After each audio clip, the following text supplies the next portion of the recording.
नमस्ते बच्चों। हिंदी सुलभ भारती 5वीं कक्षा में आप लोगों का हार्दिक स्वागत है। बच्चों, आज हम 5वीं कक्षा का पहला लेसन नंदनवन देखेंगे। इस चित्रपाठ में कई पशु पक्षी दिखाए गए हैं। नंदनवन का मतलब है बगीचा, गार्डन या जंगल भी हम बोल सकते हैं। इस गार्डन में, बगीचा में या जंगल में हमें क्या दिखाई देता है? बहुत सारे पशु पक्षी दिखाई देते हैं। इस चित्र विधा में देखिए, यहाँ पर हाथी दिखाई दे रहा है, बाघ दिखाई दे रहा है, भालू दिखाई दे रहा है, तोता, चिड़िया, बगुला, लोमड़ी, मछली, मेंढक, मगर आदि सभी प्राणी जो है दिखाई दे रहे हैं। तो इस पाठ में, चित्रपाठ में हमें तरह तरह के फूल, तरह तरह के पंछी, प्राणी, इनका दर्शन होता है। साथ में उनके संदेश भी यहाँ पर दिए गए हैं। हम ऊपर देखते हैं कि तोता हमें नमस्ते बोल रहा है। फिर तितली हमारा स्वागत कर रही है। नाचो गाओ खरगोश बोल रहा है। और हाथी हमें कतार में चलने की आज्ञा दे रहा है। और लोमड़ी हमें हम सब साथ है का संदेश दे रहा है। तो ये चित्रपाठ एक तरह से हमसे बात कर रहा है। पौधे लगाओ, पौधे बचाओ, यानी पौधे लगाओ, पेड़ बचाओ, इस प्रकार का नारा ये नंदनवन पाठ दे रहा है। इस प्रकार की बातें जो है हमें इस चित्रपाठ में देखने के लिए मिलती है। नंदनवन यानी जंगल, और जंगल का राजा कौन है? शेर। यहाँ पर हमें दिखाई देता है एक सुंदर हरा भरा गार्डन देखकर हम लोगों को बहुत मज़ा आता है। और ख़ास तौर पे हम पिकनिक मनाने के लिए ऐसे गार्डन्स में हम जाते हैं। जंगल का रक्षण कौन करता है? टाइगर।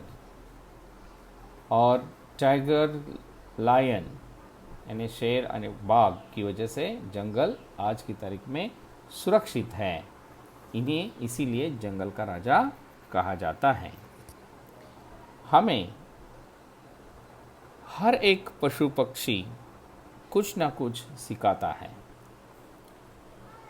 यहाँ पर पैरट देख रहे हैं आप लोग, वो हमें नमस्ते कह रहा है।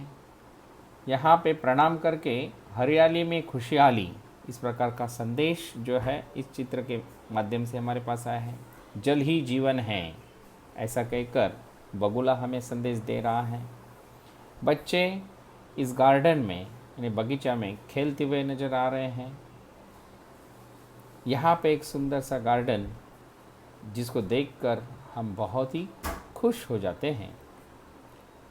इनकी वजह से हमें ऑक्सीजन मिलता है। साइंस में इसको O2 कहते हैं, यानी प्राणवायु। इस बाग बगीचे की वजह से ही हवा शुद्ध होती है, ताज़ी हवा हमें मिलती है, जिससे हमारा जीवन सुंदर बन जाता है। ऐसे खुशहाल जीवन के लिए हमें पौधों को बचाए रखना चाहिए, तोड़ने से रोकना चाहिए, इसीलिए हमारा जीवन आनंदमय हो सके। आनंदमय जीवन के लिए हमें पेड़ पौधों की रक्षा करनी चाहिए। उसकी छाया में हमें खेलने में मज़ा आता है, उसके मेवे खाने में मज़ा आता है। आम या अन्य रसीले फल जो है हमें बहुत ही सुखद आनंद देते हैं। इसीलिए हमारे जीवन में पेड़ पौधे कितने महत्वपूर्ण है ये हमें महसूस होता है। जल ही जीवन है, जीवन ही जल है, यानी पानी के बिना जीवन नहीं हो सकता। इस पानी की रक्षा भी हमें करनी चाहिए।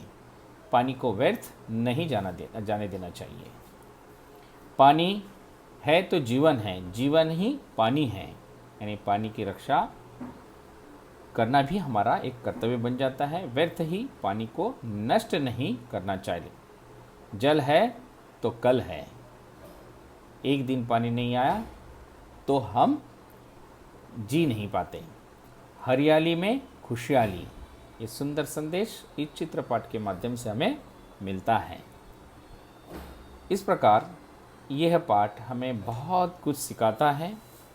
तितली हमारा स्वागत करती है, रैबिट नाचो गाओ कहता है, हाथी जो है सबको एक कतार में आने की आज्ञा करता है, और लोमड़ी कहती है हम सब एक हैं, और तोते की मीठी आवाज़ हमें नमस्ते करके पुकारती है। ये सुंदर सुखद दृश्य यहाँ पर नंदनवन में हमें दिखाई देता है। और सभी बच्चों को पैरट यानी तोता बहुत पसंद है, तितलियाँ बहुत पसंद हैं, और इस प्रकार का जीवन हमें बहुत ही सुंदर लगता है। खरगोश को देखकर भी हम बहुत प्रसन्न हो जाते हैं। तो इस प्रकार यहाँ पर नंदनवन पाठ एक सुखद अनुभव कराता है, और बहुत सारी सीख जो है इस पाठ के माध्यम से हमें मिलती है। खरगोश की तरह हमें जीवन नाच कूद कर बिताना चाहिए, खुशहाल जीवन जीना चाहिए, एक दूसरे का हमें स्वागत करना चाहिए, और हमेशा डिसिप्लिन का हमें पालन करना चाहिए जो हाथीराज हमें कह रहा है।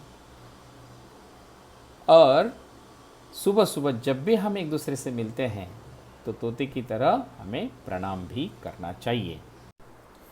इस चित्रविधा में हमें बहुत सारे पशु पक्षी दिखाई देते हैं। तो आज मैं आप लोगों को गृहपाठ के करने के लिए ये कहता हूँ कि इन पाठ में आए हुए पशु प्राणियों के आवाज़ आप निकालें और लिख कर रखें। जैसे तोता है, तोता किस प्रकार की आवाज़ निकालता है, लोमड़ी किस प्रकार का आवाज़ निकालती है, एलिफेंट यानी हाथी किस प्रकार की आवाज़ निकालता है, और बगुला किस प्रकार योगी की तरह ध्यान लगाता है। इन सब का सूक्ष्म निरीक्षण आप लोगों को करना है, और इनके एक एक गुण हमें अपनाने चाहिए। धन्यवाद बच्चों।